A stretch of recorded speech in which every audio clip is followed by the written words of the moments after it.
YouTube, what's going on? It's your girl Telly. Welcome back to TelliVision87. So let's jump into 11 Hip Hop Family Reunion.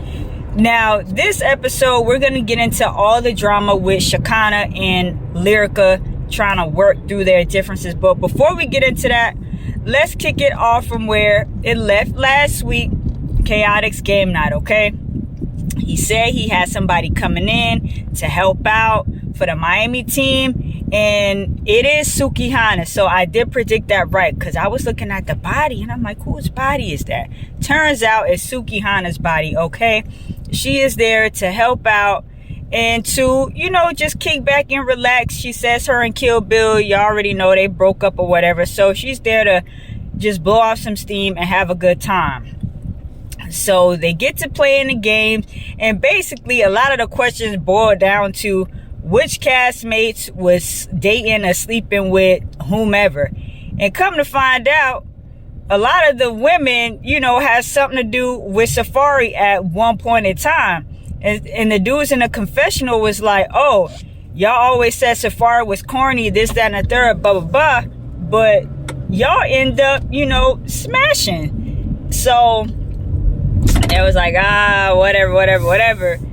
And yes, that may be true, but Erica Mena was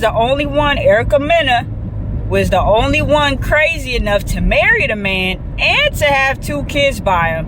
So why would you turn in front of me like that? Ding dong? What is you doing? Sorry, y'all. You people out here don't know how to dang on drive. It's like you already late, bro. Just slow down. So anyway, back to the review. So yeah, Erica's the only one who married Safari and had kids by him, but everybody else, you know, they just had their little situation or whatnot and it kept it moving, okay? So once they had that game night, it's a short time after, and some of the ladies are trying to, you know, sit around and just, you know, kick it. I believe it's Jen, Spice, of course, Lyrica, and Shekinah. I think Alexis pops in at one point as well. They're trying to settle their differences and get down to the root of why Shekinah doesn't like Lyrica and is calling her fake. So basically, Lyrica said she reached out to shake her hand. Shekinah didn't, you know, it left her hanging, and she didn't like that. So it all comes down to Lyrica wanting to have Shekinah promote a song of hers. It was some challenge going on a couple years ago.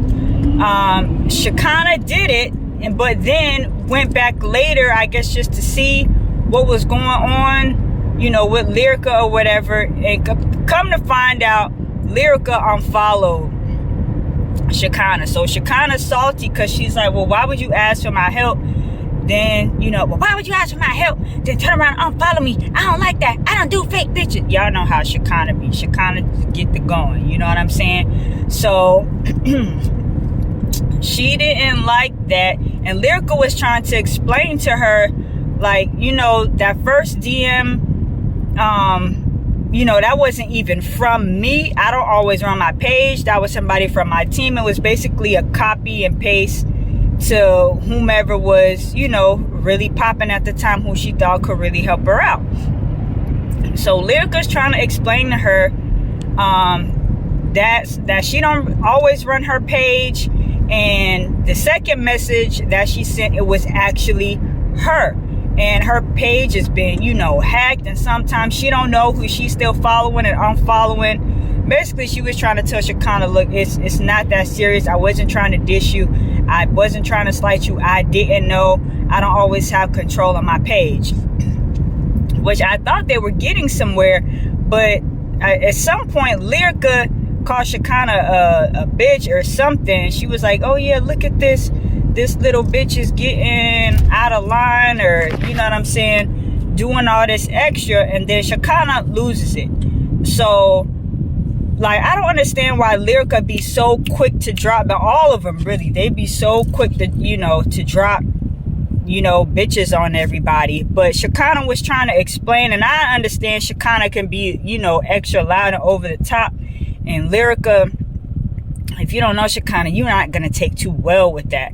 So I could see how that conversation could kind of go left. Even that's what Scrap was saying in his confessional. Like, he knows Shekinah. He know her personality. She a good person, but it rubs people the wrong way if you don't know her, because she comes off so just loud and in your face sometimes, even for a simple conversation. But, you know, she just be trying to get her point across, but doesn't always do it in the best of way. So that whole situation goes left. Lyrica, she gets up, she's upset. Her and Jen end up talking in a corner. And then Shekinah's, I gotta get back over again. And then Shekinah's kind of like over it. So they tabled that for a little minute. So then we see it is gunplay, and it's Nikki Baby. You know, they're getting a little workout in, and they basically start talking about, you know, past relationships. Come to find out, Nikki and Safari only dated for, she said, like 3 or 4 months. So there was really nothing serious. And we get a trip down memory lane with Gunplay and Miami Tip. And I forgot, I watched the Miami season with, you know, both of them were on it, but I completely forgot about that. Miami Tip was just so pressed about Gunplay's new girlfriend at the time. And coming to find out that Gunplay, he's going to be a dad. I don't know if that's his first child or, you know, what's going on, but, you know, he's sober now. He loves watching, you know, his little baby girl grow inside, you know, of his girlfriend, baby mother to be. And he wants to be a good guy. He wants to stay home and just chill out and just be there for the both of them. So Gunplay is on a straight and narrow, but he's saying like the exes is coming out of the woodwork, and Miami Tip is like tripping, you know, won't let him go. See that he got a good thing going on, and it's just like, you know, just being weird about it. So that's his whole situation. But they say like, okay, Gunplay is gonna have a mental health day with the fellas, and Nikki Baby is gonna go to Estelita Spa Day. Okay, those are the activities for this particular episode. So, and I really like Gunplay's mental health with the man. I thought that was a very good you know what I'm saying, segment. They was just around there, you know, playing pool, and child, MJ's hat matched the pool table. I wonder if they planned that out. Yeah, I'm sure they did. They probably did plan that out. Somebody said, okay MJ, the pool tables is like a dark green color. Do you have a dark green top hat? And MJ was like, I sure do. So he was matching the decor.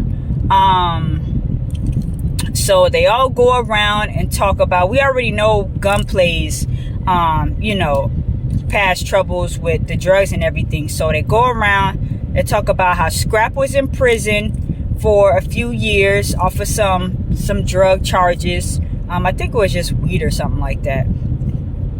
And having to listen to somebody in a cell next to you like fight for their manhood, as he was saying, is very traumatic. And he's like, you know what, we as men, we need to, you know, start going to therapy, and because we go through a lot of things, but we just taught to bottle it in.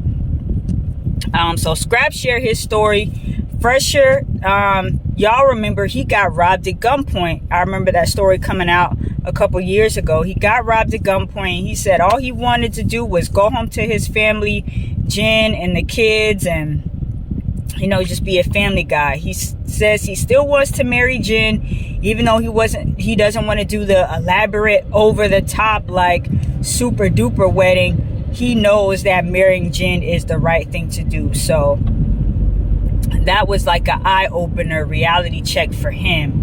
Who else is there? Chaotic says that he got shot 15 times at one point, and he didn't want to be here no more. He was trying to get his rap career off the ground, and he was like, you know, being around these rappers, everything is going good for them, But for him, it was like nothing was really panning out. So he was just feeling really, really, just at a low point. So he says when he laughs and jokes, he always kidding around. It's to cover his trauma and his pain, which is very, believable. Everybody copes differently. And then MJ, with him, he wanted to settle down so bad with Amada and, dedicate himself to one woman and this, that, and the third, that he lost himself in the process. And they were saying, I believe Gunplay was like, well, when you did that, you lost yourself. You stopped doing the things that, made you happy and your passions. You poured everything into her, and that kind of made her, less attracted to you. Which they were saying, like, yeah, you could be in a relationship, you can be in love, but don't ever lose yourself trying to be with somebody else, which is great advice. Because it was MJ just up under Amada, like, you know what I'm saying? He was very supportive, but she was like, okay, do you have a job? Like, what are you gonna do? Like, what are you doing? I appreciate you helping me, but at some point, you can't just sit around here all day. So that was their thing, back on their season. So I guess that's why she went over to Alan, because Alan had his own thing, and his I believe it was real estate, this, that, and the third, in the Dominican Republic or whatever. He was out, basically kind of paying Amada some attention, but not really. So it's kind of like she ended up chasing after him, got 2 babies by the man, and the man is barely even there. The man really don't even care like that. I don't know how it is today in this present moment, but from the show, it seemed like he could barely even be bothered to come to his daughter's, births at the hospital. So it's like, it's just so crazy how that all worked out. So you could tell MJ is a good dude to the core, but he, sometimes you can do too much. Like, you could just be doing too much and chasing after somebody too much and going overboard to the point where it's like, it's a turnoff. So that's a lesson right there. Don't ever lose yourself trying to be in love with somebody else. Still have your own thing going on. So I appreciated that segment. Then we get to, the ladies at the spa. Shekinah apologizes to Chrissy off the bat. Chrissy accepts the apology. Chrissy was like, Shekinah apologized loudly to the whole room, and that's okay. I accept it. We're gonna move on. So we get to talking about, Jen is talking about her event that she wants to have later on, which is the prom, because she says her and Fresher, they didn't really get to go to prom because something, they had went to different schools or something like that. So they want to recreate their prom. And at first there was like, okay, well, this, it's not, it's not fair. There's way more ladies here than guys. Like, how are we going to do this? So then there was like, okay, well, we should just go, the ladies pair up and go together as dates or whatever. Fine. Shekinah wants to go with Spice. Spice is like, hell no, I don't want to go with Shekinah. Shekinah is like, dang, Spice, like, it's like that. So Shekinah and KK end up linking up. And I think at that point, KK was like, child, Shekinah, whatever you want to do, because I don't want you fussing at me. Okay? Whatever you want to do, that's cool. And then Spice turns to Lyrica and was like, would you be my date? Lyrica's like, yeah, girl, da-da-da-da-da. And then Shekinah's like, you messy ass bitch. You messy ass fuck. Come back to the whole Lyrica Shekinah thing again.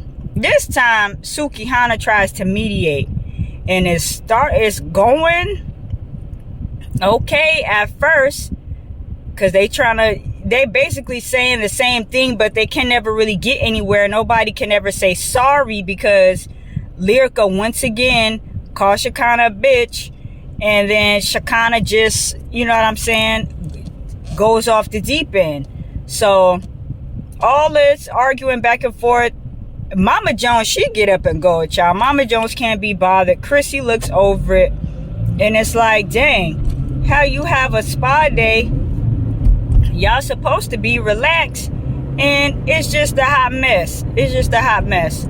So like, it's just so silly and so petty. Okay, so I don't know next episode if they're even gonna resolve it or what's going on. I think from the preview, if I remember correctly, Miami Tip is supposed to come and kind of crash the party. So that should be interesting, because Gunplay did not look happy at all.